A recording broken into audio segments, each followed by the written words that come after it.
Muy buenas noches a todos y gracias por su atención y asistencia. La charla de hoy va a ser sobre la historia postal del puerto ciudad de Veracruz en este periodo de más o menos 5 años, menos de 5 años, entre 1862 y 67. Primero quiero aclarar que yo no soy ningún experto en historia postal mexicana ni de Veracruz, pero me quedé fascinado por la riqueza de la historia postal de este puerto durante este periodo tan turbulento en la historia mexicana, que quise compartirlo con ustedes porque ilustra una serie de servicios y de problemas que a raíz de la intervención militar europea de 1860 y finales del 61 y principios del 62 y de la subsecuente invasión francesa, el Imperio Mexicano, etc. Y empiezo aquí con una ilustración, un grabado del desembarco de las tropas españolas en Veracruz el 17 de diciembre de 1861. En charlas previas había comentado que al triunfar el bando liberal de la Guerra Civil Mexicana en el año 61, Benito Juárez, el líder del gobierno liberal, se encontró que el tesoro estaba totalmente desabastecido y propuso una prórroga, una postergación del pago de las deudas por un periodo de 2 años. Los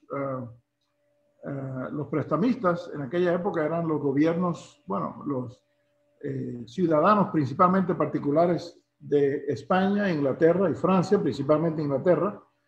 Muy pocos de los préstamos eran apoyados por el gobierno, pero fue una invasión oportunista y hubo una alianza tripartita entre estas 3 potencias europeas y decidieron invadir a México para enforzar el pago de la deuda exterior.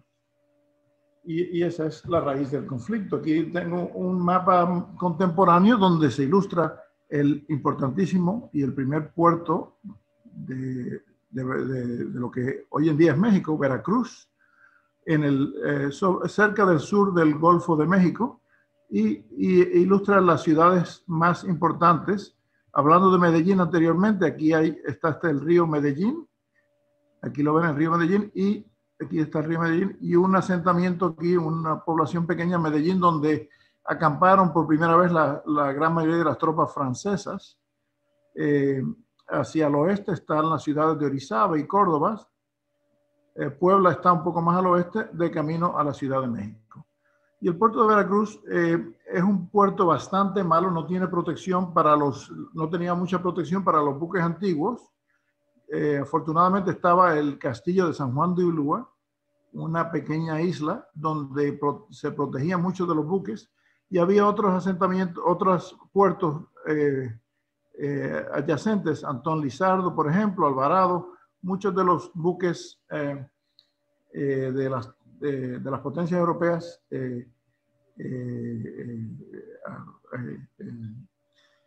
utilizaron esos puertos para proteger sus buques y de abastecimiento, etc. La cronología brevemente del puerto de Veracruz se compone de esta forma, ¿no? Estuvo bajo control del gobierno republicano hasta mediados de diciembre de 1861.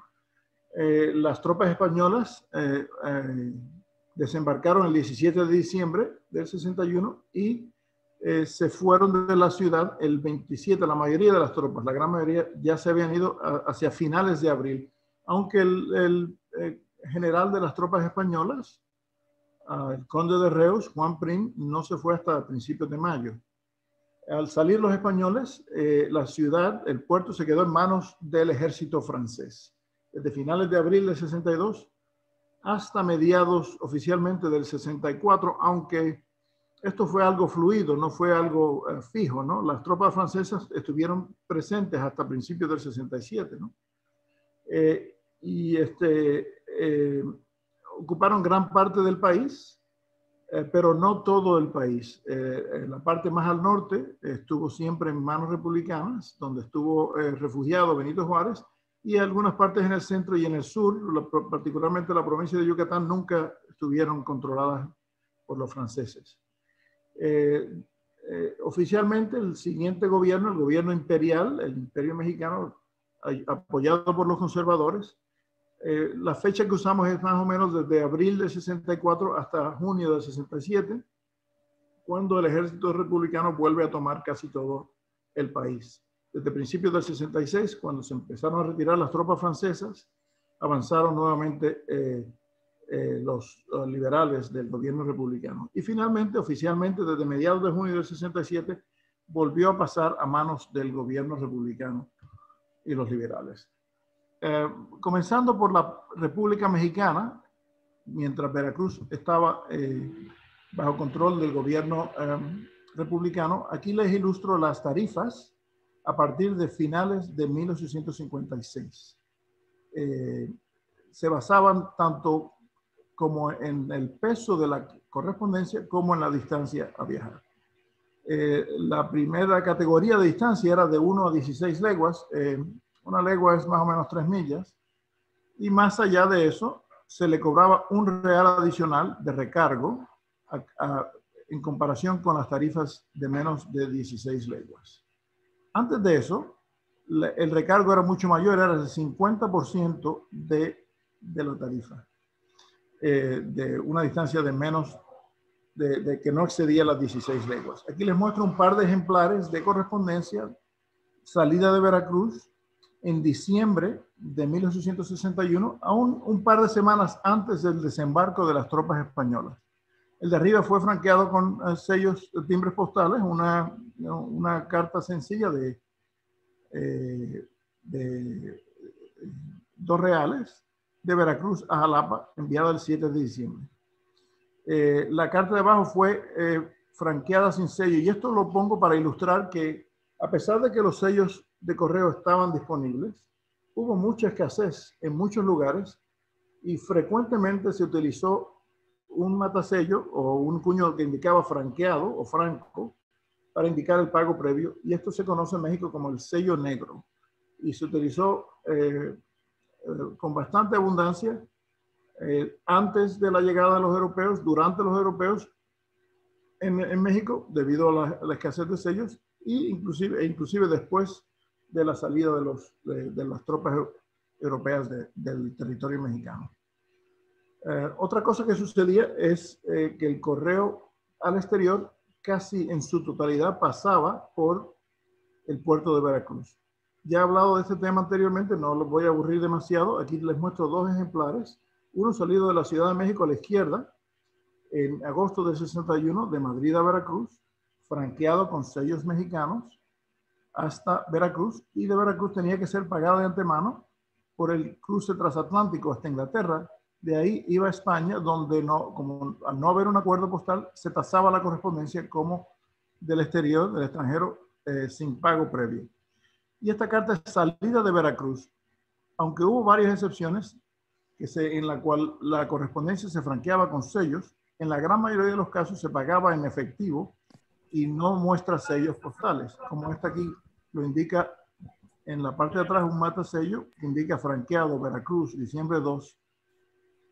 Esta se pagó el porteo mexicano en la oficina de correos de Veracruz y después se llevó a la agencia postal consular inglesa, donde se pagó un chelín para la conducción hasta Cuba, y de ahí por vapores ingleses hasta Inglaterra, y después por Francia en valija cerrada hasta la frontera española. Aquí vemos la entrada de la frontera en Irún, y de ahí se llevó a Madrid, donde fue tasada 8 reales. La tasa española en aquella época era de 4 reales de vellón por cada cuarto de onza. Entonces, la ocupación militar española, europea, ya les expliqué el motivo, aunque fue un pretexto. En realidad se sabe muy bien que Francia tenía otras intenciones, mucho más malévolas, de que sencillamente recobrar el pago de las deudas. Había una inflación exagerada de las deudas, y Francia hizo todo lo posible por evitar llegar a un acuerdo ya que el emperador francés, Napoleón III, tenía el deseo de instaurar una monarquía, un imperio favorable en el territorio mexicano para expandir su esfera de influencia en América, ¿no? Aprovechando que los Estados Unidos estaban en medio de una guerra civil, la guerra de secesión, por lo cual no podían enforzar la doctrina Monroe de evitar que los europeos intervinieran en las Américas. Las primeras tropas en llegar fueron las españolas. Aquí les muestro una carta enviada por un mensajero militar de España al general Juan Prim, conde de Reus, el líder de las tropas españolas, y también quien llevó a cabo las negociaciones entre la alianza tripartita europea y el gobierno mexicano. Y esta carta va dirigida a La Habana o Veracruz o en donde se halle. Enviada en 1861, sin marcas postales por haber sido llevada por un mensajero militar. Aquí es les muestro el general Juan Prim en uniforme y abajo aparece una imagen del general Prim pasando visita a las tropas españolas en una plaza en Veracruz. Los españoles trajeron su propia estafeta militar de campaña para manejar la correspondencia de las 6,000 y pico de tropas españolas que salieron de Cuba, principalmente para Veracruz. La carta de arriba fue enviada el 25 de diciembre de Veracruz a Tenerife. Los militares españoles gozaban de franquicia postal. Esta carta, que son muy raras, ¿no? Yo solamente he visto 5 cubiertas sin sellos postales con esta marca circular que lee División Expedicionaria a México, Correo. Se conocen muchos ejemplares, no muchos, una docena y pico, ¿no? Matasellando sellos, que se los voy a mostrar más adelante, pero tan solo 5 cartas que yo sepa, enviadas sin sello. La carta que les muestro fue enviada de Veracruz a Santa Cruz de Tenerife, en las Islas Canarias. Fue transportada por el vapor Pájaro del Océano de Veracruz a La Habana, donde llegó el 30 de diciembre. Esta carta fue escrita el 25 de diciembre. Entonces fue enviada por el vapor Correo América, que salió de La Habana el 4 de enero y llegó a Cádiz el 24 de enero. La otra carta es muy interesante porque no fue enviada por tropas españolas, sino por tropas francesas. Al principio, las tropas francesas no contaban con una estafeta militar de campaña, sino que aprovecharon la española e enviaron cierta correspondencia o por buques españoles o por buques ingleses. Esta es una carta enviada por un buque español, escrita en Veracruz en febrero del 62, y fue llevada por un barco español hasta La Habana. No, hubo varios en esa época, o sea que no se puede identificar exactamente cuál, y después por el vapor Correo Santo Domingo, que llegó a Cádiz el 18 de marzo del 62. Y de ahí fue por tierra, por tren, hasta la frontera en San Juan de Luz, y pasó a Francia como una carta sin pagar, a CEP Francia. La tarifa española, el tarifa en Francia para cartas de España era de 4 décimos o 40 céntimos, si se iba pagado de antemano o su equivalente, o en este caso había un recargo de 50% si era una carta sin pagar, por eso se tasó 6 décimos, equivalente a 60 céntimos de franco. Los británicos tuvieron una presencia mucho más limitada, apenas unas 600 tropas, principalmente de infantería de marina, y estuvieron muy brevemente, menos tiempo que los españoles, llegaron después que los españoles y se fueron antes de los españoles. Aquí les muestro brevemente 2 ejemplares de correspondencia salida de Veracruz por tropas británicas. Las tropas disfrutaban de una tarifa concesionaria reducida. Para los soldados enlistados, para los no oficiales, era de un penique. Tenía que ser pagada de antemano y no podía exceder la media onza. La carta de arriba fue enviada por un infante de marina. La carta de abajo fue enviada por un oficial. La tarifa para oficiales era de 6 peniques. También era una tarifa reducida, más o menos la mitad de aquella época.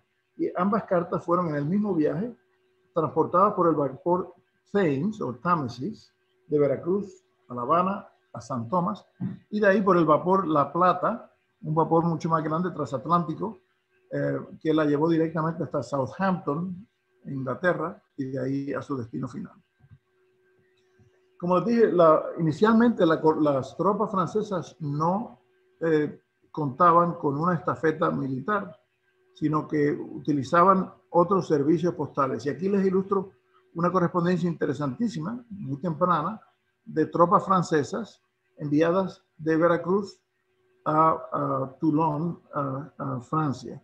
La primera fue enviada el 20 de enero de 1862 por el transporte AV, un transporte francés directamente a Francia, donde entró por Toulon, como ven la marca aquí, Ultramar, Toulon, y fue tasada a 30 céntimos. La tarifa francesa que se les concedió a los marineros, a los militares franceses, era la tarifa doméstica, que normalmente era de 20 céntimos, si se pagaba de antemano, o 30 céntimos, si iba sin pagar. En este caso fue tasado a 30 céntimos. Pero no había mucha comunicación con Francia, ni regular ni frecuentemente, por lo cual se utilizaron otros medios. Aquí vemos la carta de la izquierda de febrero del 62, de la misma correspondencia, de Mans. Esta fue enviada por los vapores ingleses Thames y La Plata. Salió en el mismo viaje que estas dos cubiertas inglesas. Se puso en el correo de la agencia postal consular británica en Veracruz y fue enviada como una carta sin pagar hacia Francia. No le voy a hablar con demasiado detalle de las marcas de contabilidad entre Inglaterra y Francia, pero fue tasada como una carta de correspondencia comercial civil, no como una carta de militar francés. El destinatario se le cobró 80 céntimos o 8 décimos por una carta sencilla por vía de Inglaterra, ¿no? Y esta carta, también de la misma correspondencia, fue enviada en marzo del 62 por vapores españoles de Veracruz a La Habana por el vapor militar, por el buque de guerra Blasco de Garay, y de ahí de La Habana salió por el vapor correo Tajo, vapor correo transatlántico de la compañía Vapores Españoles Correos Transatlánticos, o comúnmente conocida como la Catalana, que operaba en aquella época. Y fue como la carta previa a Cádiz, después por tierra hasta la frontera en San Juan de Luz. Entró a Francia por San Juan de Luz y fue tasada 6 décimos. La primera tarifa publicada de concesión para las tropas francesas es la que les muestro aquí. Y la unidad de peso era por 10 gramos. Para las cartas de oficiales, y esto era exclusivamente enviada por buques británicos, vapores británicos, porque la línea de correo francesa, la Compañía General Transatlántica, no comenzó a operar hasta abril de 62. Bueno, salió de abril de Saint-Nazaire a Veracruz, y entonces salió de Veracruz en mayo para de vuelta a San Nazaire. O sea que no, en esta época temprana no había buques franceses disponibles. Y aquí les ilustro la tarifa para las cartas prepagadas de oficiales, que era 50 céntimos. Para las cartas sin pagar se le cobraba 10 céntimos adicionales. Y a los soldados era de 20 céntimos prepagada o 30 céntimos sin pagar. Esta es una carta de un soldado enviada el 24 de marzo. Es la carta más temprana que se conoce de la estafeta militar de campaña francesa. Empezó con el Buró A, eventualmente hubo 13 burós o oficinas, algunas fijas, principalmente en las ciudades más importantes como Veracruz o la capital, y otras movibles o ambulantes que se transportaban con las tropas. Esta carta de aquí abajo fue también enviada prepagada por vapor inglés, prepagada 50 céntimos, una carta de un oficial. Tanto el Buró A como el B inicialmente estuvieron establecidos en Veracruz. Y vamos a hablar brevemente del periodo de ocupación militar española, muy interesante, de mediados de diciembre hasta fines de abril de 1800, mediados de diciembre del 61 hasta fines de abril. Y no pude resistir la tentación de compartir con ustedes esta publicación que salió en la Gaceta de Madrid del 29 de enero del 62, que reproduce una carta firmada el 26 de diciembre del 61. Y dice el oficial que hace el cuento: al mismo tiempo que habilité la aduana, lo he hecho de la administración de correos, que en esta ciudad es bastante importante por lo que interesa a este vecindario la frecuencia de buques extranjeros, por la llegada de un vapor mensual de la mar inglesa y porque esta renta debe también ser ocupada a favor de las naciones aliadas. Ningún empleado o que para ello sirva he podido encontrar en la ciudad, y como tampoco podría asignarle sueldo, me he decidido encargar de la administración al mismo oficial de la estafeta de la división expedicionaria, limitando el servicio al despacho de la correspondencia entre Veracruz y el exterior, y con sujeción a la tarifa que existía antes de nuestra entrada en la plaza. Y como no es posible establecer la comunicación particular con el interior de la República, las cartas que tengan semejante destino quedarán detenidas en la administración según vuestra excelencia se servirá ver en los adjuntos impresos. No se ven los adjuntos. Excusado creo manifestar que el producto de este ramo, deducidos los gastos de oficina, quedará en depósito hasta nueva orden, pero me parece oportuno participar a vuestra excelencia que para más seguridad he mandado que el franqueo se haga por medio de sellos y con este objeto la Superintendencia Militar de esta división ha adelantado ya de mi orden 5,000 sellos a la Administración de Correos de Veracruz y tendrá tal vez que hacer otros adelantos en calidad de reintegro por la Administración General del Ramo de La Habana, cuya medida deseo merezca la aprobación de vuestra excelencia. O sea que esto explica exactamente, al llegar los españoles, se encontraron abandonada la plaza de Veracruz, el correo, no había empleados mexicanos, no había individuos que pudieran llevar a cabo esta función, por lo cual el ejército español se hizo cargo de la administración postal de Veracruz, la oficina postal civil, y esto claramente indica y le da oficialidad al uso de sellos de Antillas en Veracruz durante este brevísimo periodo de tiempo. Y aquí le muestro varios ejemplares de correspondencia civil enviada de esta administración mientras estaba en manos del ejército español. La carta de arriba es muy interesante, fue enviada, es la primera carta que se conoce con sellos, enviada de Veracruz durante el control del ejército español, y es una de dos cartas con sellos que se conoce con el cuño que les mostré anteriormente de la División Expedicionaria a México, Correos, mata sellando sellos. Esta es la única que se conoce enviada a Langnau, Suiza, por vapor inglés, fue por el vapor Avon de Veracruz a San Tomás y por el Shannon de San Tomás a Southampton. Después pasó por Francia y después llegó a Suiza, donde al pesar más de 1/4 de onza, se consideró una carta doble y se tasó 190 rapens en moneda local tasado al destinatario. Esta carta, solo se conocen dos cartas, se han reportado dos cartas con este tipo de matasellos, ya sí se conocen bastantes sellos. Esta carta también fue enviada por vapores ingleses a Barcelona.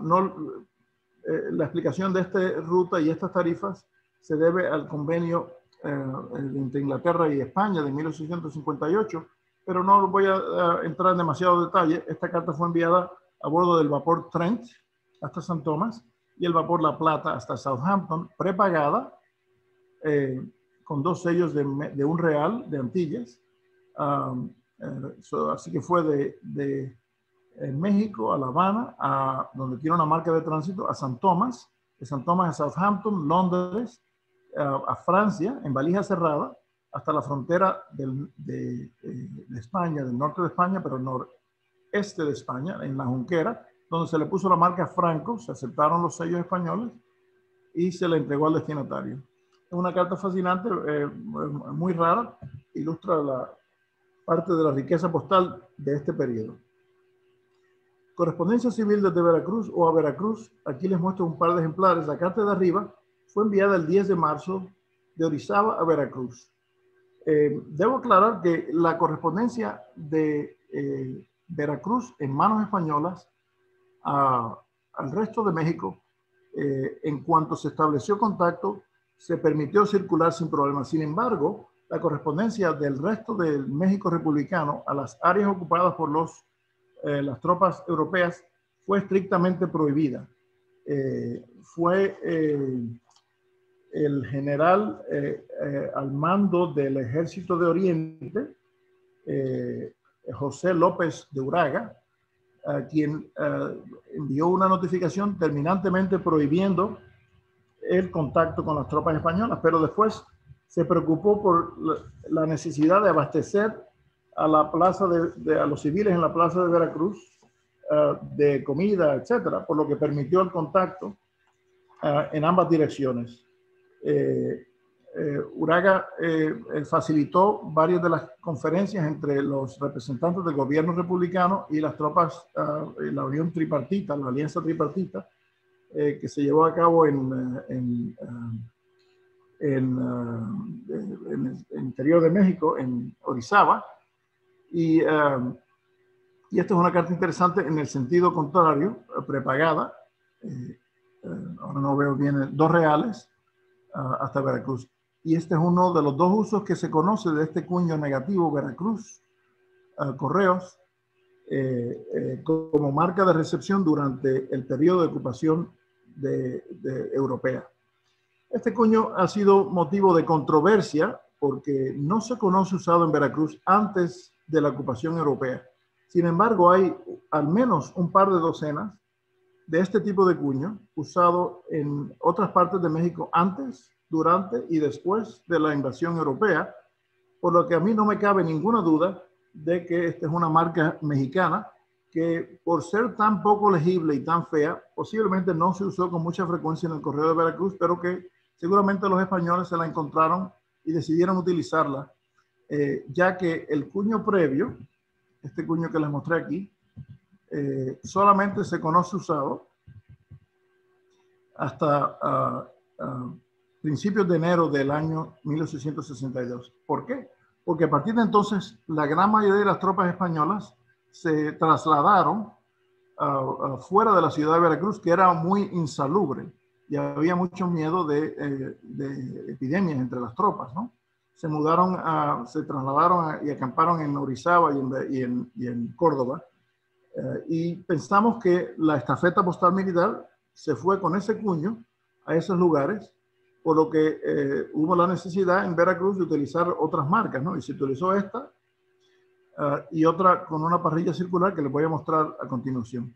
Entonces, esta carta es la única que se conoce de llegada del interior de México con esta marca, y esta es la que tiene el mayor franqueo que se conoce de sellos de Antillas durante este periodo. Fue enviada el 27 de febrero de Veracruz hasta Puebla.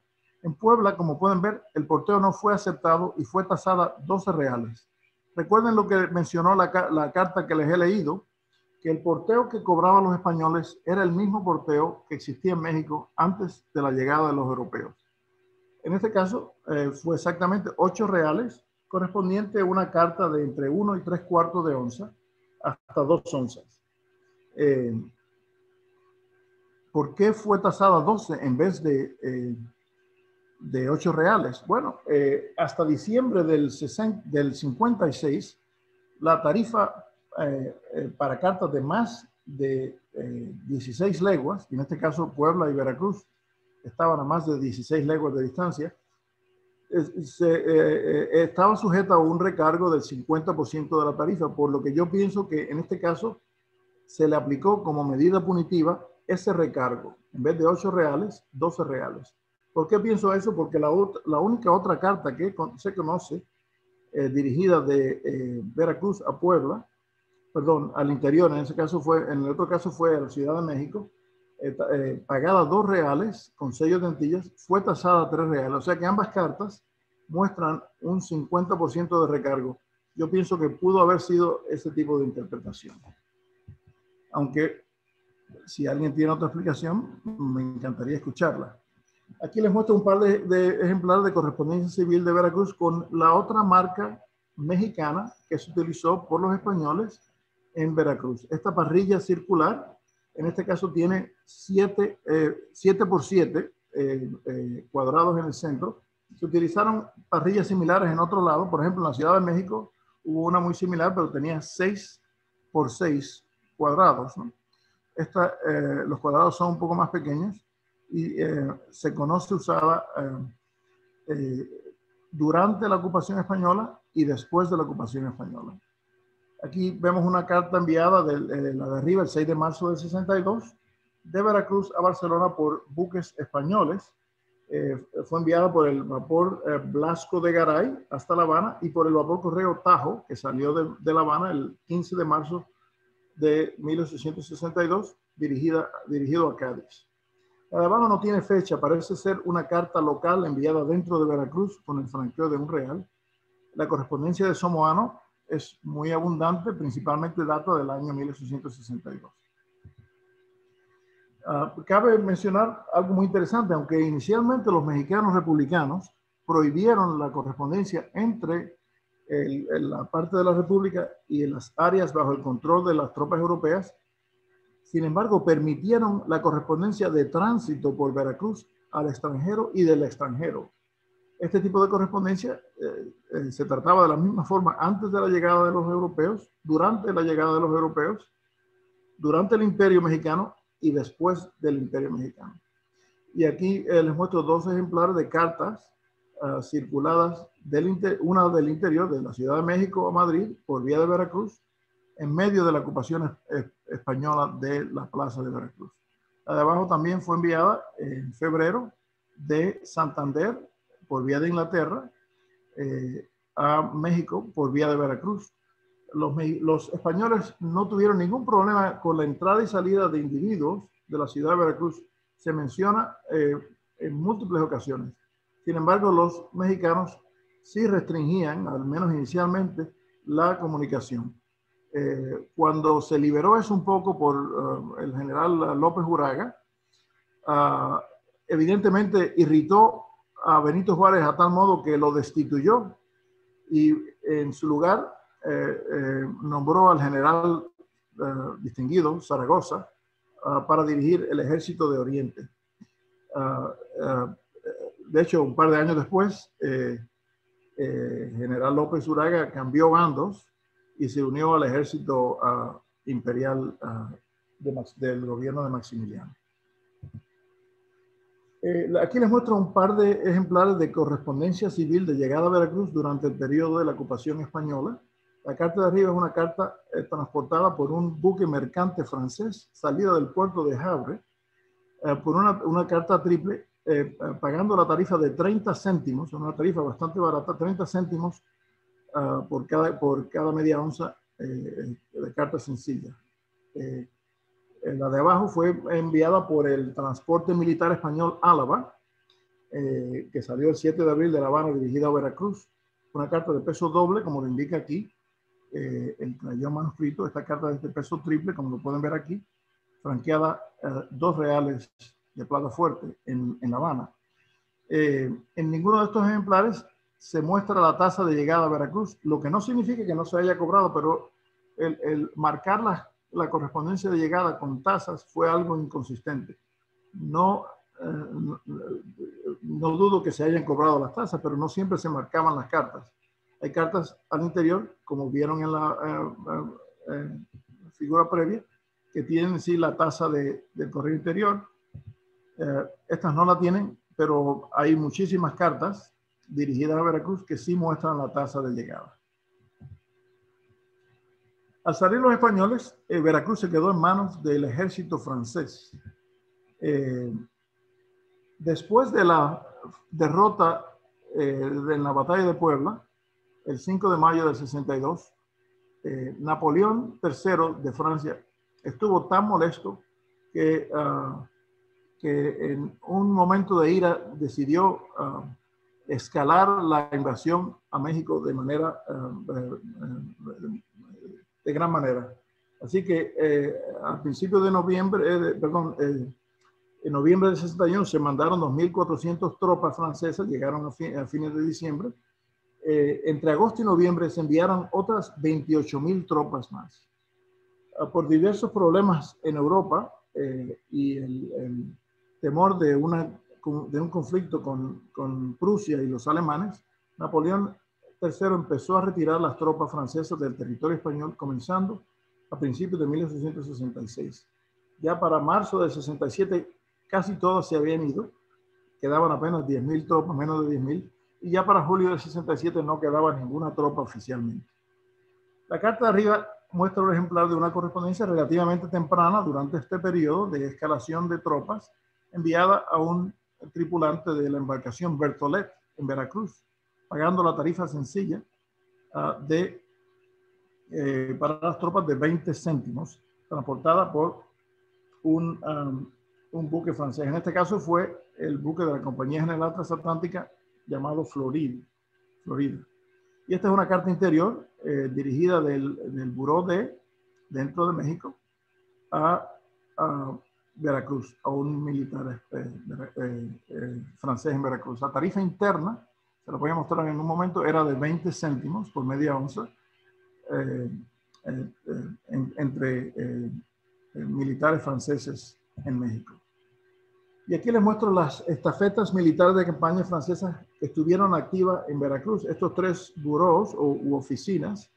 El primero fue el A, que se estableció a fines de marzo del 62 y estuvo en Veracruz hasta el 5 de abril del 62. A partir de entonces fue trasladado con la mayoría de las tropas a Orizaba, Córdoba, Puebla, etc.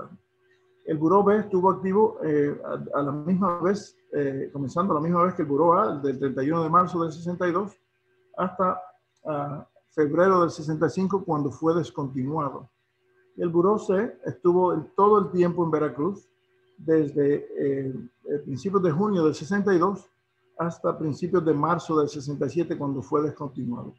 Y aquí les muestro las marcas utilizadas en los burós militares de campaña en Veracruz, con el matasello, lozenge, se dice en inglés, no sé cómo se dice en castellano. Hubo dos tipos de letras pequeñas, de letras más grandes, el de tipo B con la M invertida, el tipo C que ya para el 66 se comenzó a utilizar este otro fechador en el Buró C para matasellar sellos y para indicar el origen de la carta también. Y aquí viene la parte interesante. En contraste con las tarifas previas, estas fueron las tarifas predominantes para la correspondencia francesa, tanto de salida como de llegada. La circular postal del correo francés número 245, publicada en marzo del 62, estableció nuevas tarifas por cada 10 gramos para cartas dirigidas a las tropas o provenientes de las tropas. Para la correspondencia pagada de antemano por buques ingleses era 50 céntimos. Para la sin pagar era 60 céntimos de recargo. Por vapores franceses era solamente 20 céntimos, pero sin pagar era 30 céntimos. La del interior era igual, 20 céntimos pagada, 30 céntimos sin pagar, y el derecho de certificación era de 20 céntimos adicionales, y el pago previo era requerido. Esto solo aplica a la correspondencia dirigida de Francia o con destino a Francia, ¿no? O con origen de Francia. Pero aquí le pongo un asterisco porque la tarifa previa de soldados no oficiales por vapores ingleses continuó estando en efecto, pero requería el endoso de la carta por un oficial. Uno pensaría que eso fue algo común, pero no.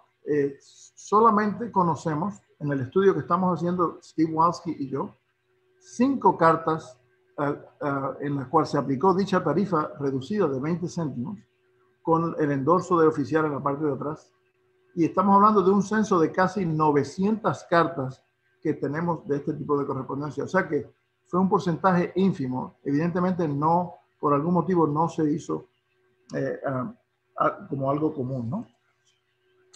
Y aquí les muestro esta carta certificada con 20 céntimos por el derecho de certificación, más otros 20 céntimos por una tarifa sencilla enviada el 12 de agosto del 64 de Veracruz a Francia. Chargé significa certificado. Aquí están las marcas de tránsito de la certificación.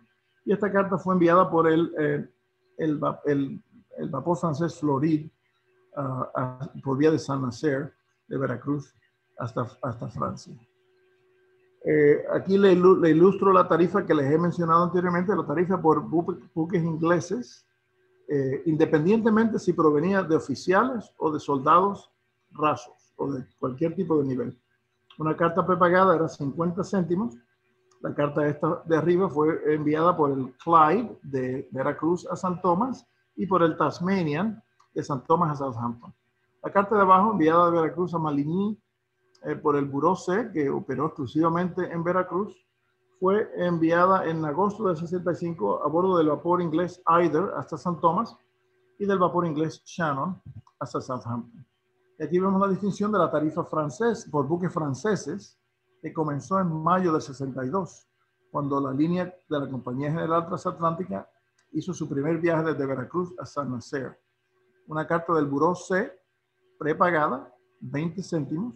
Esta carta fue enviada por el vapor Veracruz de la Compañía General Transatlántica. Y esta carta del interior de México, de Guanajuato a Toulon, por vía de Veracruz, fue enviada sin pagar y tasada 30 céntimos a su llegada a Francia del Buró A estaba en la Ciudad de México en aquel entonces. Esta carta también fue enviada por el vapor Veracruz. Aquí les muestro dos ejemplares interesantes con esta marca ovalada que se conoce a partir de mayo, por lo menos yo la conozco a partir de mayo del 62 hasta principios de 1865, hasta enero del 65. Esta marca se atribuye a la administración francesa porque no se conoce usada en Veracruz, por lo menos en Veracruz, antes de la ocupación militar europea. Hay que aclarar que hay una marca idéntica, que es del mismo tamaño, las mismas dimensiones, el mismo texto usada en Jalapa posteriormente, y hay una marca con un formato mayor, pero el mismo estilo, usada en Tampico, también durante la ocupación francesa. Y el fragmento este que les muestro es muy interesante, es el único que se conoce con este sello, mata sellado con el cuño ovalado. ¿Cuál fue la fecha? No sabemos si es de mayo, durante el comienzo de la operación del correo de Veracruz por los franceses, o si fue enviado anteriormente. Fue de Veracruz o de algún lugar a España, vía Francia, no se sabe. El hecho de que tenga la marca PP pegado hasta el puerto sugiere que fue por vía de Francia hasta España.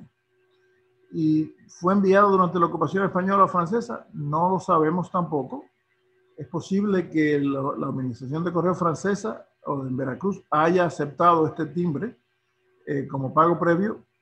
Todo es conjeturas, ¿no? No sabemos, pero es una pieza muy interesante. Y aquí vemos uno de los usos tempranos de este cuño, Correo Veracruz Franco. Como les dije previamente, casi toda la correspondencia salida de Veracruz por correo marítimo fue pagada en efectivo y no con timbres postales, aunque hay varias excepciones. Esta carta fue enviada a bordo del vapor inglés Támesis, de Veracruz a Tampico. Salió el 28 de julio de Veracruz hacia Tampico y entonces regresó al día siguiente.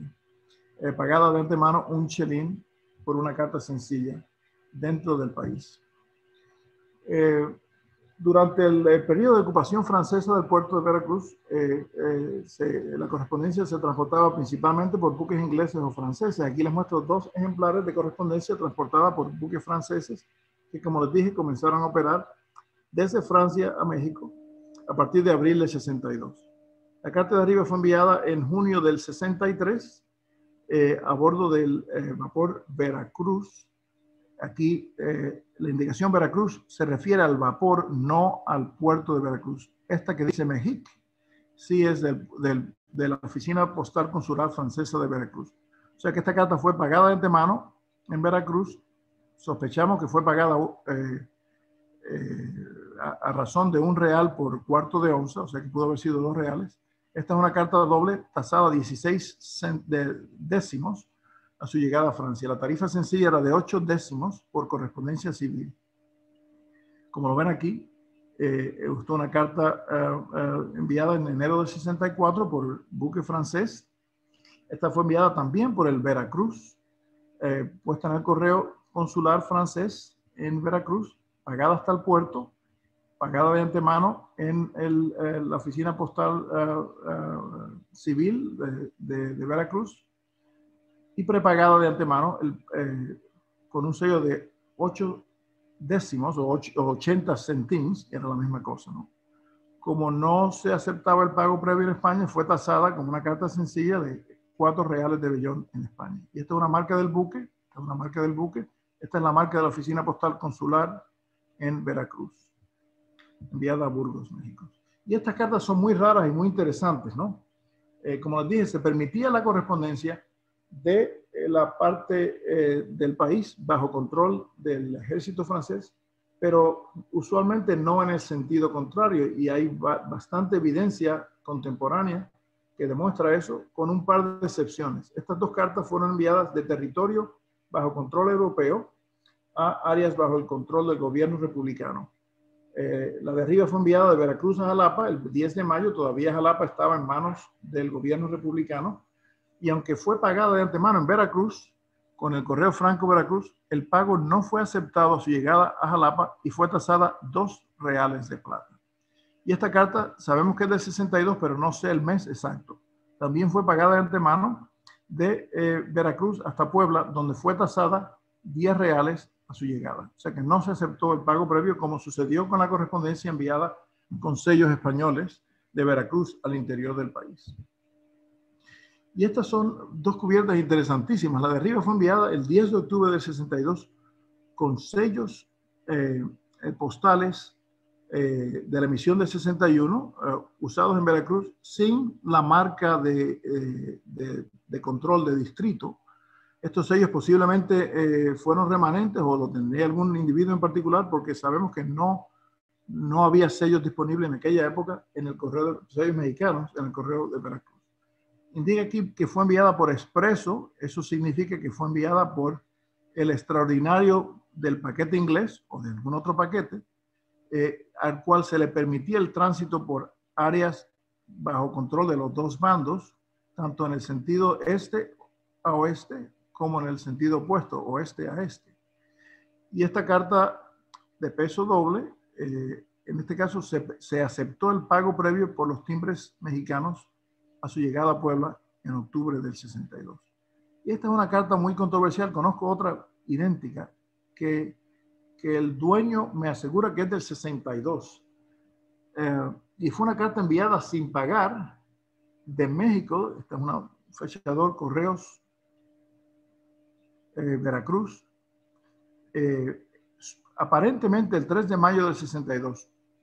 Me parece algo difícil porque acuérdense que el 5 de mayo fue la batalla de Puebla, o sea que el tránsito pudo haber sido bastante difícil, ¿no? Y fue tasada su llegada a Veracruz con 2 reales por ser una carta sencilla. El envío de correspondencia sin pagar supuestamente había terminado en el 61, cuando el gobierno de Benito Juárez tomó el poder y dejó de permitir esa práctica. Esta carta no tengo una explicación clara. Hay una de la misma correspondencia, más o menos del mismo periodo, aunque con los cuños aún más feos que estos. Yo pienso que pudo haber sido una carta enviada sin pagar por alguna forma y tasada a su llegada en Veracruz durante el periodo de ocupación del ejército francés del Correo de Veracruz. Después de la derrota de Puebla en mayo del 62, y el aumento, la escalación masiva de tropas francesas, los franceses sitiaron a Puebla por casi 2 meses, la cual finalmente se rindió el 17 de mayo del 63. Benito Juárez abandonó la Ciudad de México el 31 de mayo del 63 y se evacuó la ciudad, mudando el gobierno gradualmente hacia el norte hasta llegar al Paso del Norte, hoy en día Ciudad Juárez, justo en la frontera con los Estados Unidos.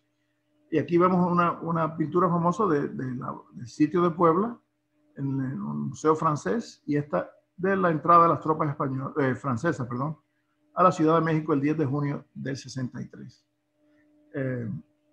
Poco después se empieza a hablar de la instauración de una monarquía en México, pero eso lo mencionaré en un momento.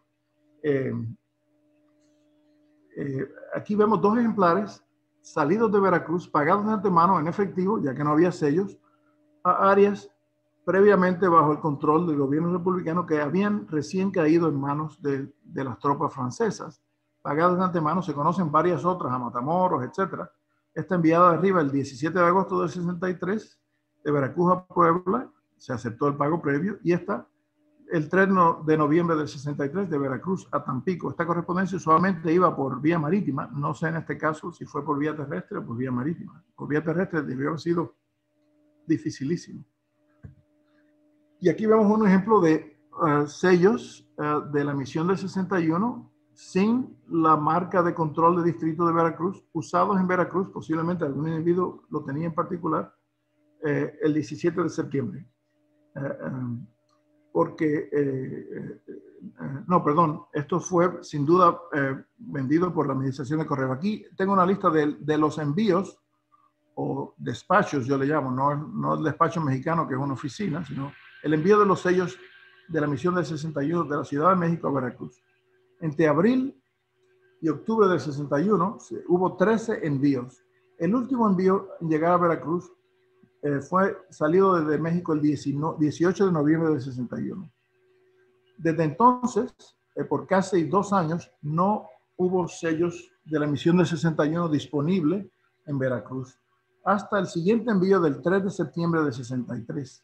Esta carta fue enviada el 17 de septiembre del 63 de Veracruz a la Ciudad de México, franqueada con 2 sellos de la misión del 61 sin la marca de control de distrito de Veracruz, matas selladas con el óvalo que les he mostrado muchas veces. De ahí en adelante hubo 13 envíos adicionales entre octubre del 63 y abril del 64. A partir de entonces, gradualmente se dejó de usar la misión del 61 y se comenzaron a usar los sellos del Imperio Mexicano, primero con el águila y después con la esfinge del emperador Maximiliano. Aquí les muestro 2 ejemplos de correspondencia civil recibida en Veracruz. La de arriba fue enviada desde Nueva York en junio del 62, dirigida a Tampico, y aquí les muestro el segundo ejemplar que se conoce de esta marca negativa, Correos Veracruz, usada como marca de recepción a su llegada al puerto de Veracruz. Fue franqueada como una carta sencilla, 10 centavos en los Estados Unidos por un vapor americano, y entonces fue probablemente por tierra, bueno, no estoy seguro, pero fue hasta Tampico, donde fue tasada $1 la tarifa del puerto, ¿no? Entre Veracruz y Tampico. Y esta carta la he mostrado en otras charlas, es una pieza fascinante, enviada desde Mérida a Veracruz en junio del 62, cuando las comunicaciones estaban interrumpidas y la ciudad estaba en manos del ejército francés. Esta carta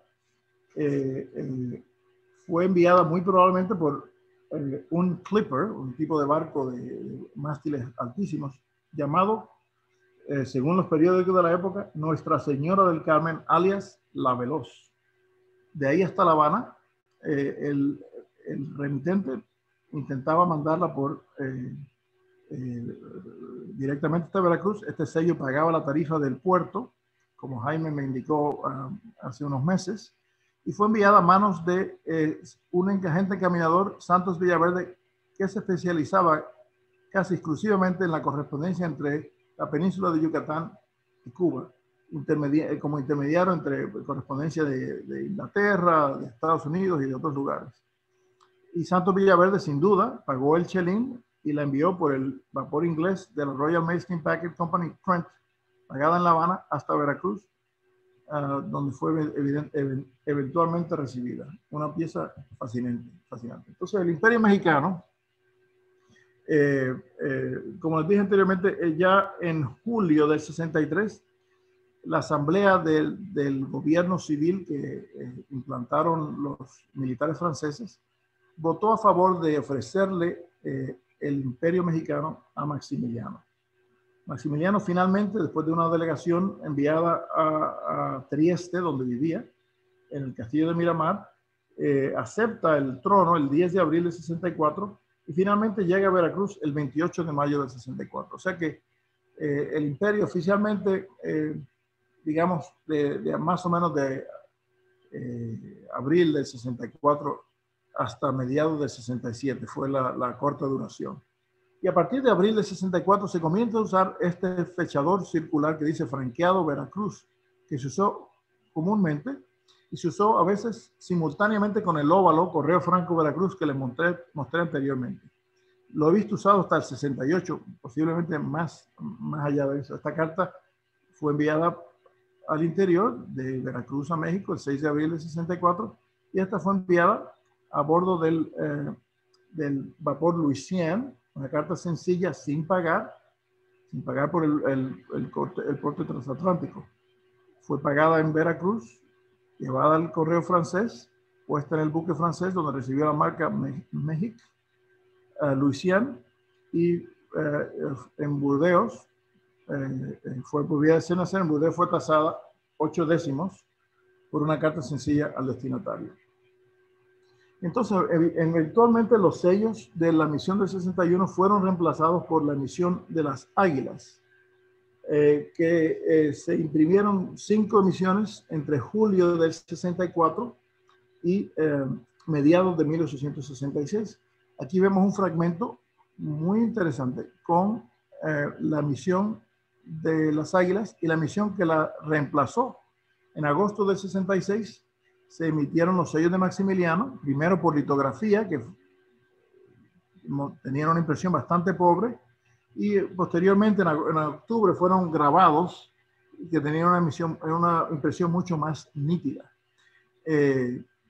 Aquí vemos este fragmento matasellado con el fechador circular que se comenzó a usar en el 64, y con la parrilla circular vieja que les mostré en las cartas de Veracruz de 7 por 7 cuadritos en el centro, una pieza muy interesante. Evidentemente hubo un periodo de gracia en que se permitió usar estos sellos hasta que se agotaran. Algunas administraciones de correos de mayor tamaño permitían la devolución de estos sellos y el reintegro o el intercambio por sellos de la nueva emisión. Y una de las primeras medidas financieras que estableció el gobierno imperial de Maximiliano fue cambiar el tipo de moneda al sistema decimal, del sistema de peso, que se formaba de 8 reales, al sistema decimal, que un peso se convirtió en 100 centavos. Y estas fueron las tarifas más o menos equivalentes, redondeando hacia arriba, equivalente a la tarifa previa en reales de plata. Estas fueron en centavos. En realidad, la moneda circulante siguió siendo el real, o sea que había que hacer el intercambio cuando se iba a comprar algo, especialmente sellos o otros timbres, otros papeles de carácter fiscal. Aquí vemos varios ejemplares del uso de la emisión de las Águilas Imperiales. 2 cartas transportadas por mar desde el Golfo hasta Veracruz y de ahí por tierra a su destino en el interior de México. La de arriba fue enviada el 27 de marzo del 65 de Tampico a Puebla por vía de Veracruz a bordo del vapor Solent del Royal Mail Steam Packet Company, pagada de antemano $1, también pagada de antemano $1 por la tarifa del puerto, perdón, pagada de antemano un chelín y $1 por la tarifa perdón, si no me equivoco, estos son de $2. Jaime me corrige si no veo bien aquí. Esta es la de $1, estas son de $2. Esta carta es muy interesante porque fue enviada a bordo de un vapor español, el París, en su primerísimo viaje. La correspondencia entre La Habana y México, desde principios del 63 hasta enero del 66, se transportaba por una línea de correos española que operaba bajo contrato.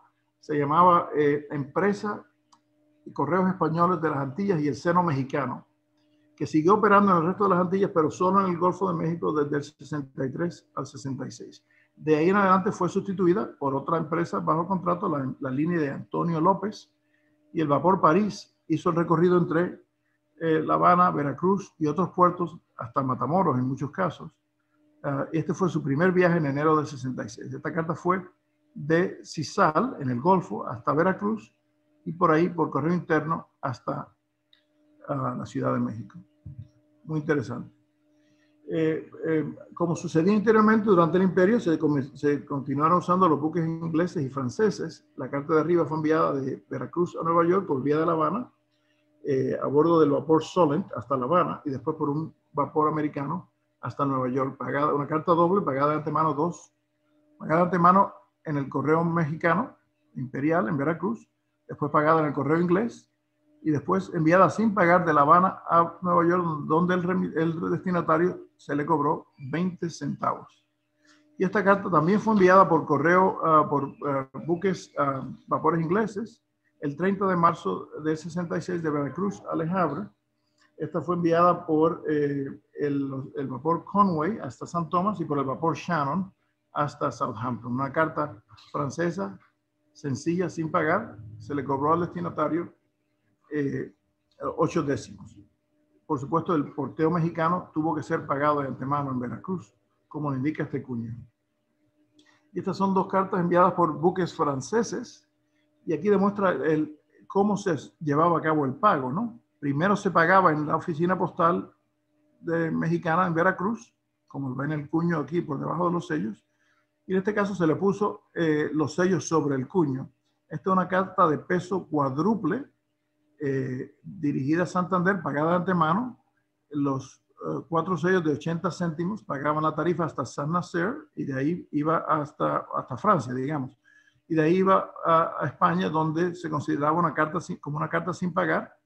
Esta PP indica pagada hasta el puerto. Y en España se cobró 16 reales por una carta cuádruple de más de 1 onza. Y esta es una carta sencilla, enviada, puesta en el correo de Veracruz, enviada sin pagar hasta Francia por un buque francés de la Compañía General Transatlántica. A partir del 65 se cambió el nombre de esta línea, de la línea de México, que operó del 62 al 65, a la línea B.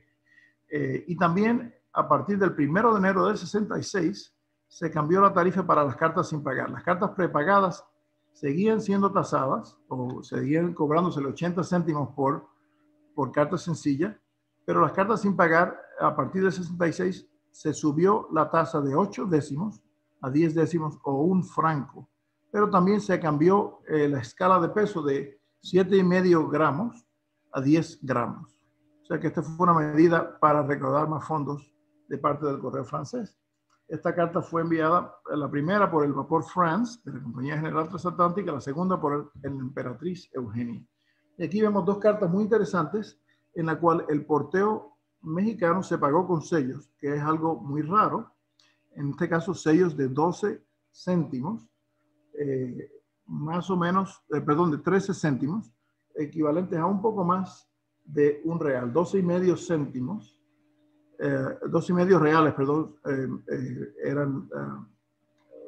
un real era 12,5 centavos de dólar o céntimos de la moneda mexicana en aquella época. La carta de arriba fue pagada de antemano en el correo de Veracruz con sellos, y también fue pagada de antemano con un timbre de 80 centavos por correo francés a bordo del Emperatriz Eugenia. Y a partir de mediados de los años 60 hubo varias líneas de vapores americanas que tocaban puertos mexicanos. En este caso, la carta también fue franqueada el equivalente a un real o 13 céntimos, y fue enviada por el vapor Alabama desde Veracruz hasta Nueva York, donde fue tasada a 10 centavos. Ambas de estas cartas son muy raras. Creo que se conoce una o dos de esta combinación, y se conoce también una o dos de este tipo de uso del sello de Maximiliano usado a México.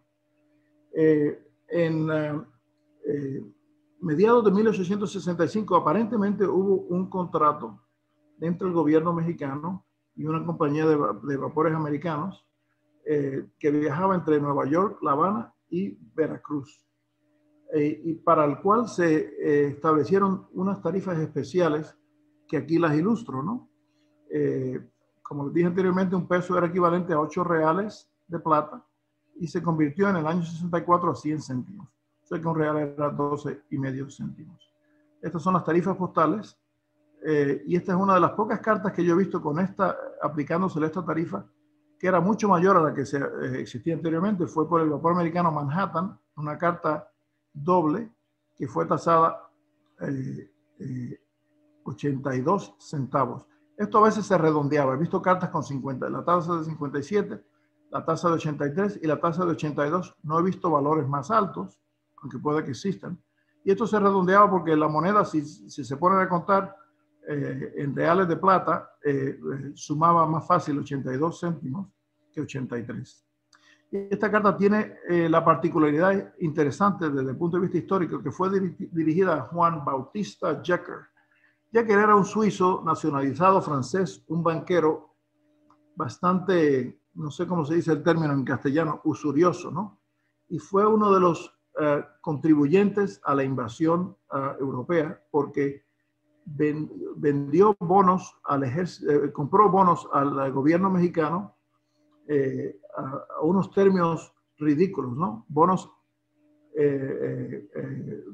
a cambio de ciento y pico mil de pesos, con valor de millones de pesos. O sea que fue un abuso extraordinario. Y el gobierno francés, apoyándolo, tomó la decisión de invadir a México usando esto como pretexto. Aquí varios ejemplares de correspondencia extranjera poco común. La de arriba, como les dije, fue enviada por la línea de empresas de vapores españoles Correos de las Antillas y Seno Mexicano, que operó de abril del 63 a enero del 66, utilizando 3 vapores consecutivamente. En este caso fue el Cuba, una carta para los cubanos de peso cuádruple, para México de peso quíntuple. Y esta carta fue enviada por uno de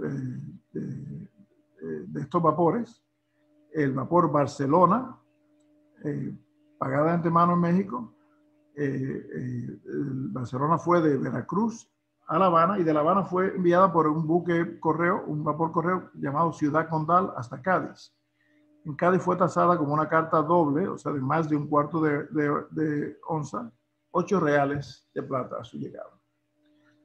Y aquí les muestro 2 ejemplares interesantes de correo de Veracruz a áreas bajo control del gobierno republicano. Oaxaca estaba controlada por un tal Porfirio Díaz, que era natural de Oaxaca, y como ven aquí, se permitía la correspondencia de áreas bajo control imperial o del correo francés a áreas bajo control republicano, pero no en el sentido contrario. Esta carta fue franqueada a 4 reales, franqueado Veracruz, pero al llegar en Oaxaca no se aceptó el franqueo y se tasó 4 reales. Y esta es una carta sencilla de la misma correspondencia, franqueada 2 reales, pero al llegar a Oaxaca no se aceptó y fue tasada nuevamente 2 reales.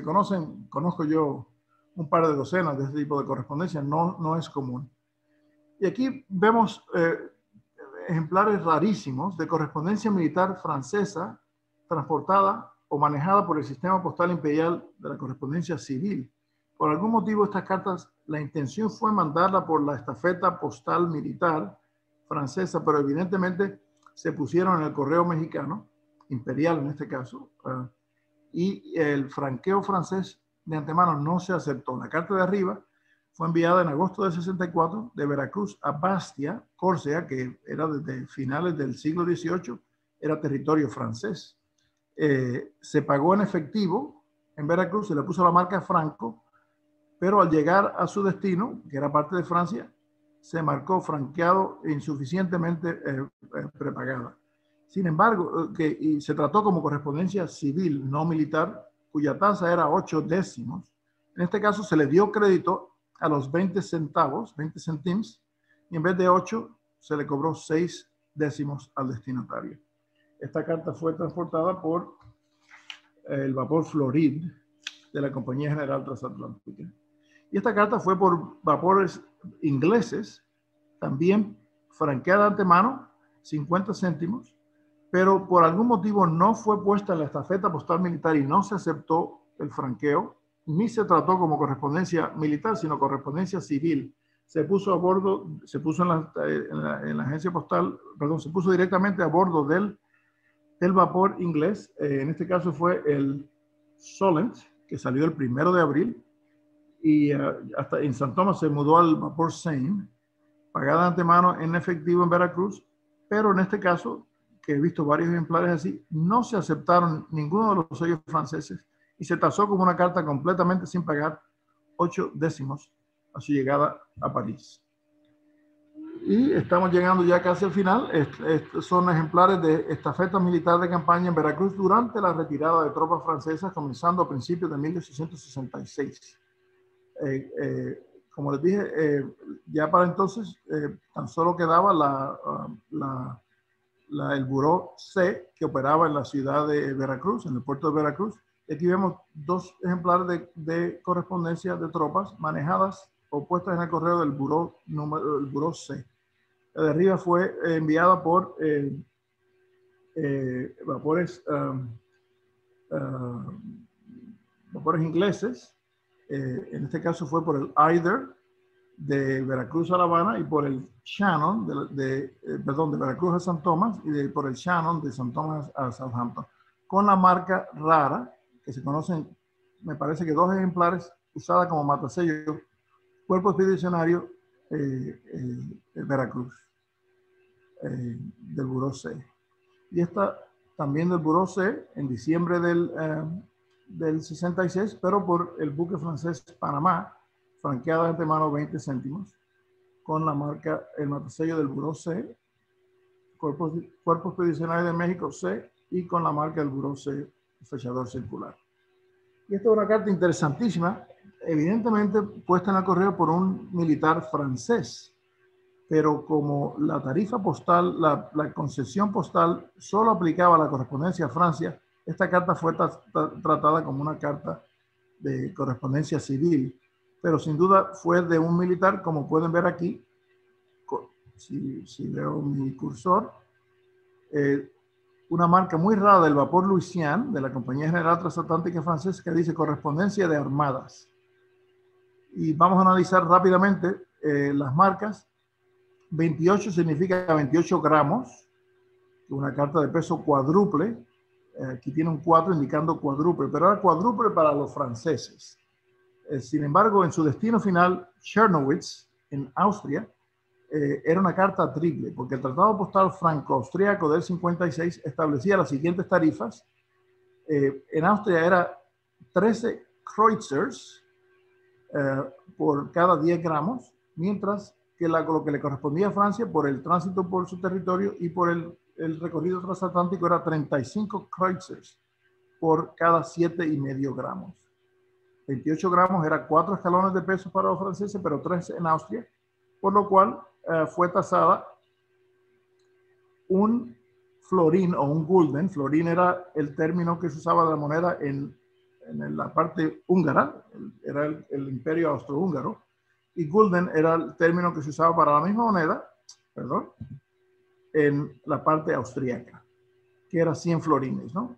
O sea que la tasa de un florín, 79 Kreuzers, era 35 Kreuzers por 4 para Francia, más 13 Kreuzers por 3 para Austria, para un total de un florín, 79 Kreuzers.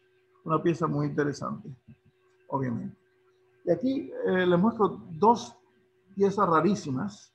La primera porque se usa un sello para el franqueo local de Veracruz, que es raro, pero no se usa el sello de 13 céntimos, sino un sello de 7 céntimos o medio real. En algún lugar leí que la tarifa se había reducido, pero no he visto documentación como tal, y las cartas que le enseñé anteriormente, franqueadas con un sello de 13 céntimos, fueron posterior a esta, ¿no? Fueron de 67, estas de 66, o sea que no tengo una explicación clara por lo cual se usó este sello.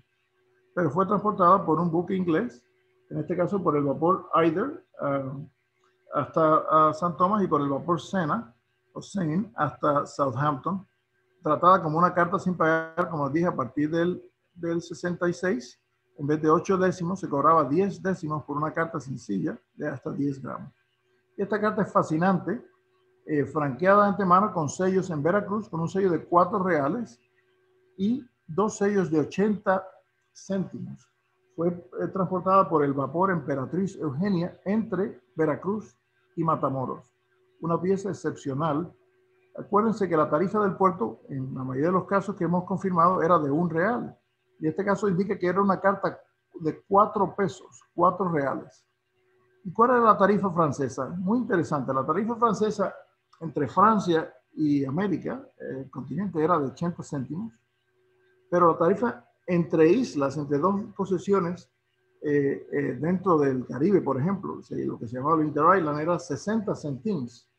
Y hay una tarifa mucho más rara de la cual yo he visto un par de ejemplares. Este es uno de ellos. La tarifa dentro de un mismo país por buque francés era tan solo de 40 centimes. Y esta es una carta cuádruple, pagando 160 centimes, o sea, 40 por 4, una pieza excepcional, pagada hasta su puerto, pero en este caso se aceptó el pago mexicano y se consideró pagada de antemano por completo, ¿no? Por ambos buques. La única manera que el correo francés podía conducir una carta entre dos lugares de México era si estaba pagada de antemano, porque las cartas sin franquear tan solo podían ir enviadas a territorio francés o a lugares con los cuales Francia tenía algún convenio postal. Finalmente, cae el Imperio Mexicano en Querétaro el 15 de mayo, se captura al emperador Maximiliano, lo fusilan el 19 de junio, el 21 de junio cae la Ciudad de México a las tropas republicanas y Benito Juárez entra finalmente triunfante a la Ciudad de México el 15 de julio. Y aquí vemos como se revierte ya Veracruz bajo control del gobierno republicano. Se sigue usando el mismo cuño, por lo menos por un año y pico, ¿no? El franqueado Veracruz. Esta carta fue enviada a Nueva York por vía de La Habana. En La Habana, pagada ya en esta época la tarifa sencilla se había reducido de un chelín a 4 peniques. Esta carta fue pagada a 4 peniques de Veracruz a La Habana. En La Habana alguien pagó el tránsito y se le puso el franco y después fue por un buque, un vapor americano, hasta Nueva York, donde se pasó 10 centavos. Y esta es una carta interna enviada el 5 de septiembre del 67 de Veracruz a Tlacotalpa, ¿no? Enviada, pagada de antemano en Veracruz. Y aquí termina esto, pues esta charla pudo haber sido 3 veces más larga, pero traté de sintetizar lo más posible. Les agradezco a todas estas personas por haberme ayudado y por supuesto a todos los que han asistido y a Henry y Alfonso. Muchas gracias. Muchas gracias a ti, Yamil. Gracias. Muchas felicidades, Yamil. Gracias, hombre. Disculpe que me haya prolongado tanto, pero es un tema fascinante. Linda pieza, linda pieza. Entonces pasamos a las preguntas.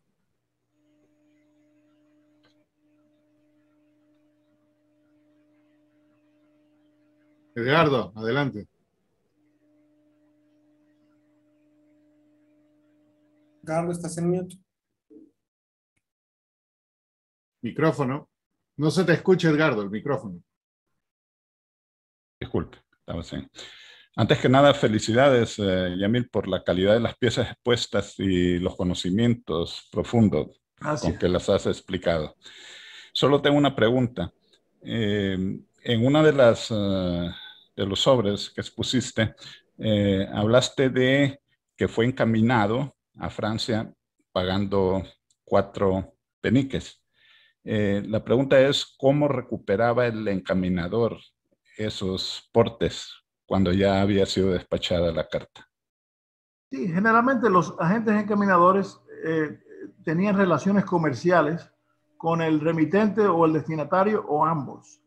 Algunos lo hacían de favor, otros llevaban cuentas, ¿no? Y vemos muchas marcas de agentes encaminadores tienen un número de control dentro del cuño y se mandaban pagarés o se arreglaban las cuentas tarde o temprano.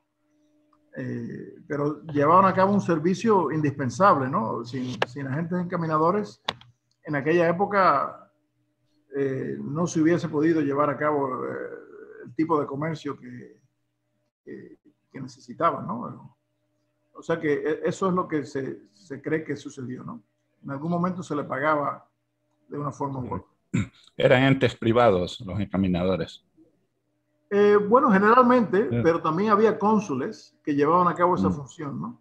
Cónsules americanos, franceses, ingleses, alemanes, también todos ellos actuaron como agentes encaminadores. Por ejemplo, en Cuba, donde yo he estudiado eso más, prácticamente todos los puertos cubanos tenían agentes encaminadores, inclusive puertos insignificantes, ¿no? Agentes comerciales que tenían relaciones con la gente que llevaba a cabo la correspondencia, ¿no? Bueno, muchas gracias. A ti. Jorge. Hola Yamil, buenas noches. Hola. Interesante charla. Hay una carta con sellos de Estados Unidos y que tiene un negativo de Veracruz, creo. Sí. Y arriba tiene un tampón que diría como un 0, etcétera. ¿Qué es eso, Yamil? No sabemos. Es un tampón, una marca hueca, rectangular. Sí. He desperdiciado innumerables horas, mi amigo y yo, tratando de descifrar eso y no sabemos lo que significa. No sé si se puso antes o después o entre medio. Es un misterio. No hemos podido descifrar su significado. Gracias, Yamil. A ti, hombre. Sí.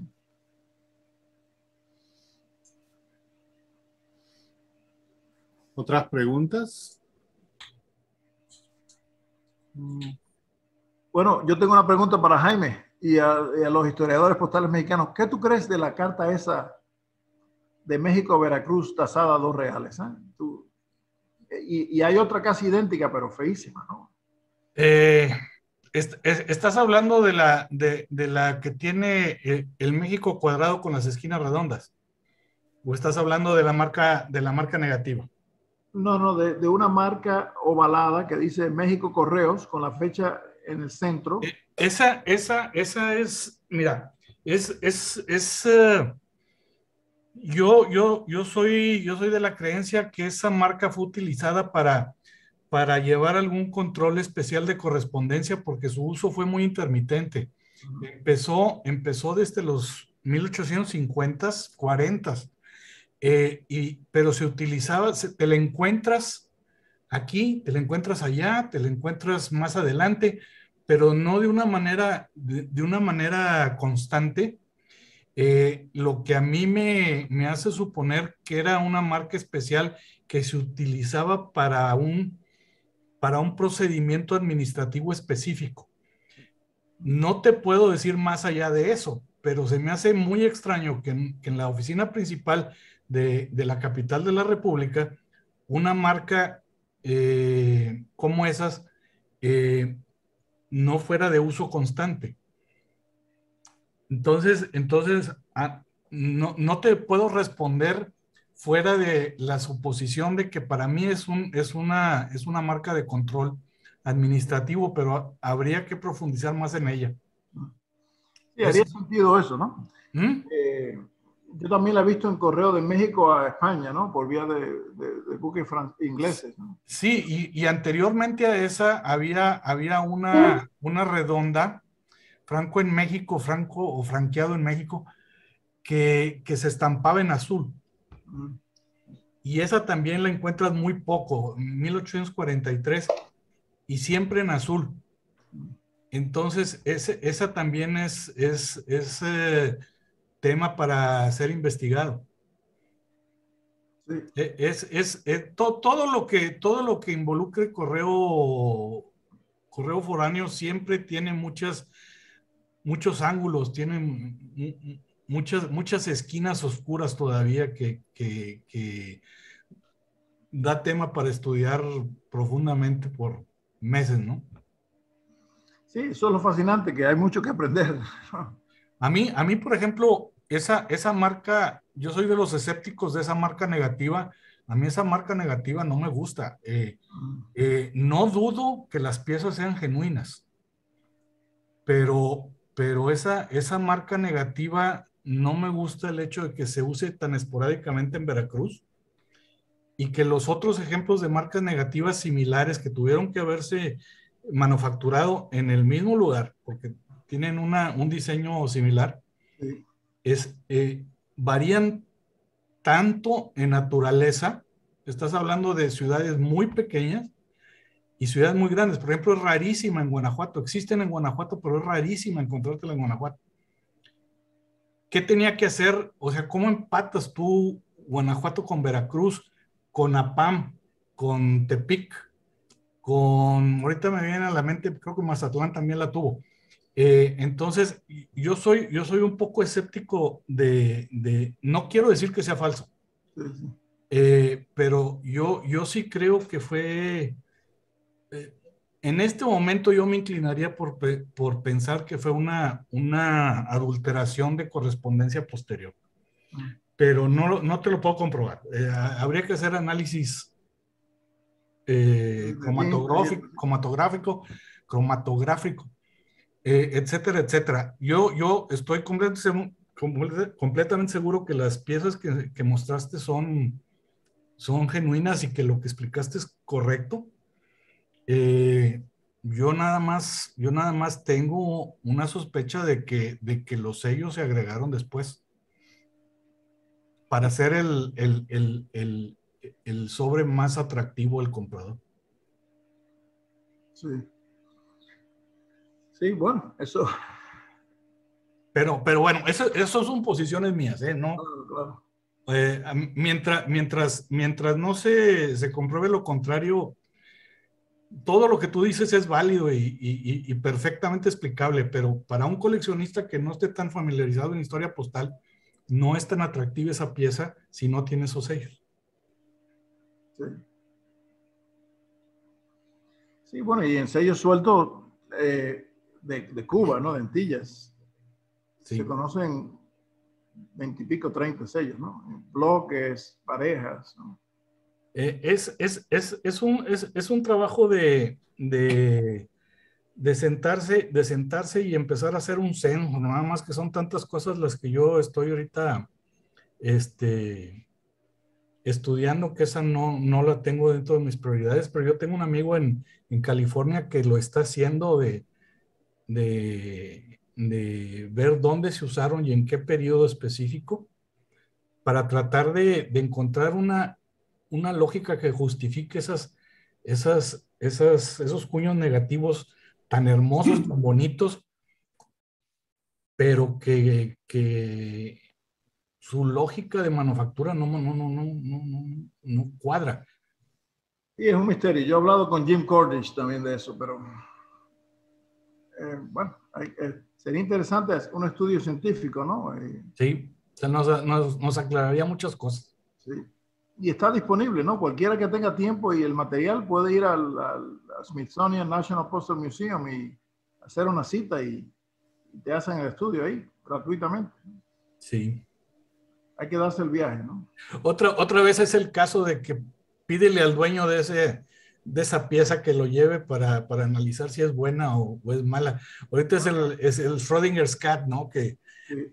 ahorita es genuino, no le revuelvas, no le muevas más. Bueno, yo soy el dueño de media docena de ellas. Que está cerca de Washington, Yamil. No, y estoy ahora soy en el Council of Philately del National Postal Museum, pero todavía no nos reunimos en persona. Sería valiosísimo salir de esa duda, porque eso ya despejaría muchas dudas. Así es. Ahí veo otra mano en alto, Mauricio. Primero, ya mil felicidades, muy bonita presentación. Con relación a este sello negativo, ¿alguna vez has visto eso mismo en un lacre? Te lo pregunto porque aquí una vez apareció una cancelación que era un lacre y parece que era una oficina, no tenían y lo entintaron y daba esa misma impresión, en negativa quedaba, pero era originalmente para lacrar. ¿Has visto algún documento con ese, digamos, Veracruz o algo similar en positivo, pero en cera? No, buena pregunta. No lo he visto, no, la verdad que no. Ya en esa época muchas cartas no tenían lacre, ¿no? Se sellaban de otra forma, ¿no? Ay. Interesante. Gracias. Y son unas marcas muy atractivas. Sí, son muy bonitas, sí. ¿Y el periodo que describías, Jaime, es muy largo o es dentro de una década? Todo es en México colonial, pero no he hecho el research para ver, por ejemplo, la negativa de APAM, de cuándo a cuándo se utilizó. La negativa de Veracruz, a mí me extraña muchísimo que es muy corto el periodo donde se utilizó, es básicamente lo que habla Yamil. En Guanajuato es rarísimo, y Guanajuato no es un distrito difícil, no es correspondencia con la que no te topes, no te digo todos los días, pero vaya, no es difícil Guanajuato, pero esa cancelación especial está listada y yo he visto una suelta. Entonces no, ¿para qué la mandó? ¿Para qué la ordenó o por qué no se usó tanto en Guanajuato, que era una ciudad importante minera? Yo tengo la hipótesis, yo estoy recopilando esos cuños, ¿no? Yo tengo, qué sé yo, docenas de ejemplares, no los sobres, sino las imágenes, ¿no? Y se usó antes, durante y después en muchos otros lugares. Una hipótesis es que como era una marca tan fea, la estampación era tan pobre, en lugares importantes que tenían otros cuños, Guanajuato, Veracruz, se utilizaron otros cuños. No fue hasta cuando se abandonó el correo de Veracruz que llegaron los españoles que tuvieron que utilizar algún cuño y se encontraron eso. Mientras tanto, en otras poblaciones de menor importancia que no tenían nada disponible, aparte de ese cuño negativo, fue donde se usó más frecuentemente los cuños negativos y donde a veces hay ejemplares espectaculares, ¿no? De una estampación muy nítida, con la fecha manuscrita en la periferia de la marca, etcétera. Esa es una hipótesis que yo tengo, ¿no? Pero sí, esa es la de Irapuato, ya se me olvidaba eso, sí. Se conoce usada en Veracruz de fines de enero hasta junio del 62, solamente. Pero en otros lugares se conoce desde los años de 50 y pico hasta finales de la década de 1860. Sí, muy interesantes esas marcas para hacer eso, una investigación de eso. Ahí veo otra mano en alto, dice Juan Neim. Buenas tardes. Sí, primero para felicitarte, Yamil, muy interesante la plática. Gracias. Y preguntarles si algunos de ustedes colecciona papel sellado de México, de México colonial. No. El único que conocía yo, desafortunadamente murió hace 4 años. Oh, porque luego ahí también hay algunos sellos muy interesantes que hace falta estudiar, ¿verdad? Y que estamos perdiendo por falta de investigación. Y bueno, lo último era pedirte que si puedes, por último, volver a poner la imagen. ¿Cuál imagen? Para checarla bien, sí. ¿Cuál imagen? La de la cancelación, la de la que hablaba Jaime. ¿Cómo no? Hay un par de ejemplares. Ahora te lo busco. Espérame un tantito.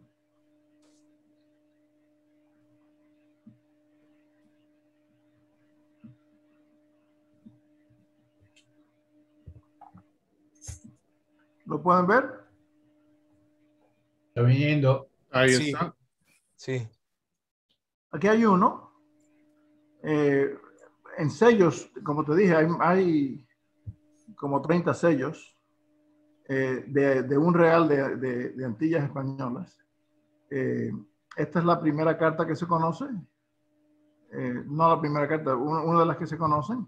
Aquí vemos un par de ejemplares más. Esta como llegada. ¿Ves? Que generalmente la estampación es poco legible. Por eso yo digo que una ciudad tan importante, usar un cuño tan borroso no era muy atractivo. Y déjame ver la que me mencionó Jorge. Un segundito, si la encuentro. Aquí. Ahí está. No sé qué significa esta marca, este cuño, pero ves. Esta es la más tardía que se conoce, salió de Nueva York en junio del 62. Y hay otros, no te mostré otros, pero es el cuño más común que se conoce en cartas salidas de Veracruz durante la época de la ocupación española de la ciudad, ¿no? Del correo.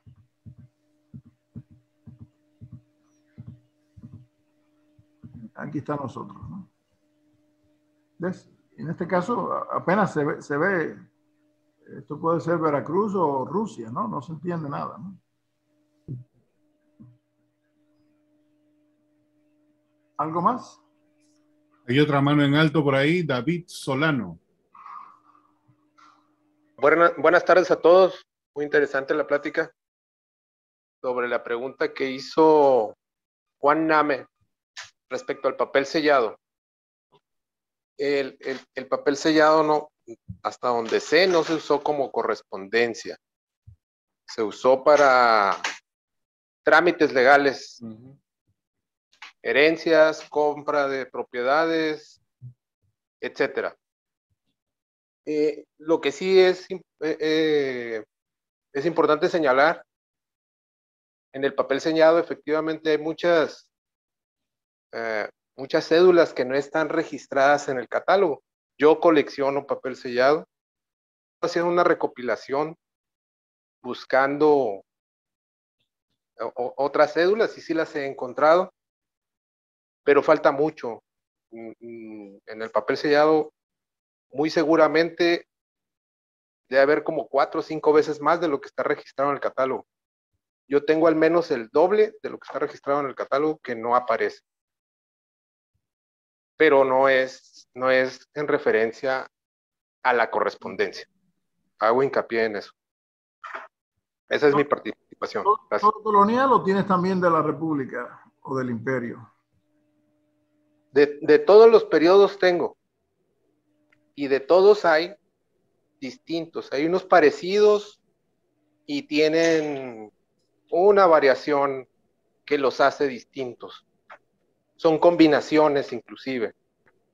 Entonces, se puede parecer en el catálogo, pero no es la misma pieza.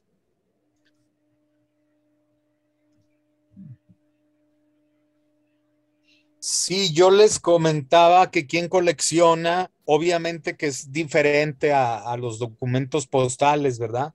Pero a fin de cuentas, pues son primos, ¿no? Porque son muy parecidos, son sellos que tienen diseños muy bonitos, que nos hablan de historia, que nos remiten a un momento, a un lugar.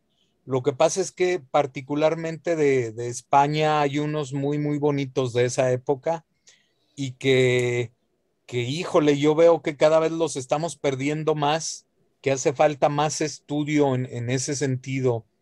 Y y luego me pregunto yo, no nos vaya a pasar lo mismo a los filatelistas que nos ha pasado con muchas otras cosas, que cuando nos hemos dado cuenta ya ha sido tarde. Entonces estoy tratando de promover que la gente coleccione más papel sellado. Por eso les preguntaba. Sí, bueno, en aquella época el ingreso del gobierno provenía principalmente de las aduanas y de las transacciones legales, ¿no? No había impuestos generales ordinariamente, ¿no? Por eso cuando los europeos tomaron a Veracruz, lo primero que hicieron fue apoderarse de la aduana y empezar a recaudar los arbitrios de salida y de entrada. Tomaron la aduana de Veracruz, la aduana de Tampico, posteriormente en el 64, tomaron la aduana de Mazatlán, ¿no? Que todavía estaba en manos republicanas hasta casi mediados del 64, ¿no? Yo no dudo que haya papel sellado habilitado por los españoles o franceses durante el periodo de ocupación de parte del territorio mexicano. Por ejemplo, en el caso de Cuba, que yo estoy más familiarizado con él, hubo una invasión británica de 11 meses, de 1762 a 63, y se conoce papel sellado habilitado por los ingleses durante ese periodo, con marcas adicionales, ¿no? Algo fascinante, son rarísimos, pero era una fuente de ingresos importante, ¿no? De hecho, el gobierno, inclusive en Estados Unidos, el gobierno recibía casi todo su ingreso de las aduanas, exclusivamente hasta bien entrado el siglo XIX, ¿no? Solo un comentario adicional ahí a lo que dice Juan y mencionaba también David, ¿no?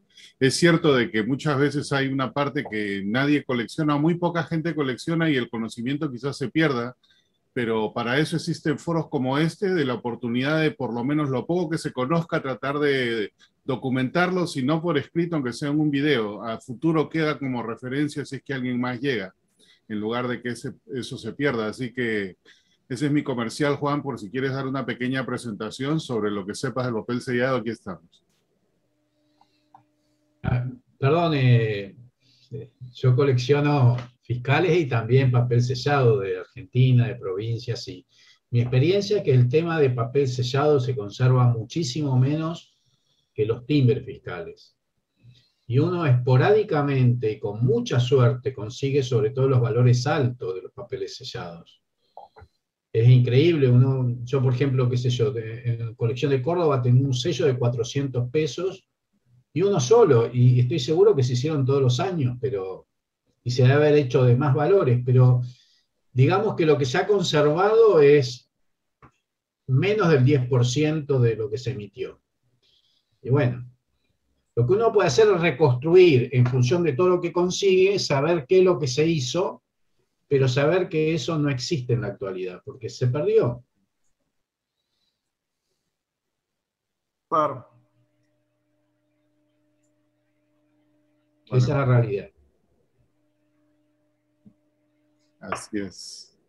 ¿Alguna nota adicional, comentario, pregunta? Okay. Bueno, les comento algo ahorita que decía Jaime en relación a que pudieran ser las cancelaciones apócrifas, ¿verdad? Por ahí estudiando, hubo una persona que incluso falsificó el sello real aquí en México, que era una pena muy grande, ¿eh? La pena era que le tumbaran la cabeza, pero coincidió con una guerra y con el cambio de rey, y a esa persona nada más le cobraron una multa y lo castigaron, pero ni le quitaron todos sus bienes, ni lo metieron a la cárcel, ni nada, pero falsificó la cédula real, en aquella época. Entonces, sí había gente que falsificaba ya en su época incluso, ¿no?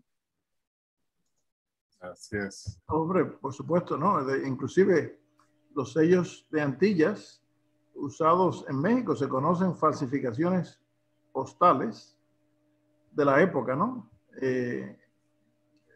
Hechas para defraudar al correo, se conocen usadas en México, así que hasta ahí llegaron, ¿no? Así es. Recuerda que acá tuvimos falsificadores dentro de correos haciendo sus propios delitos. Sí, bueno, y a cargo del correo también. Sí. Bueno. Listo. Entonces, Yamil, muchísimas gracias. Siempre interesante tus presentaciones. Sí. Y el día de mañana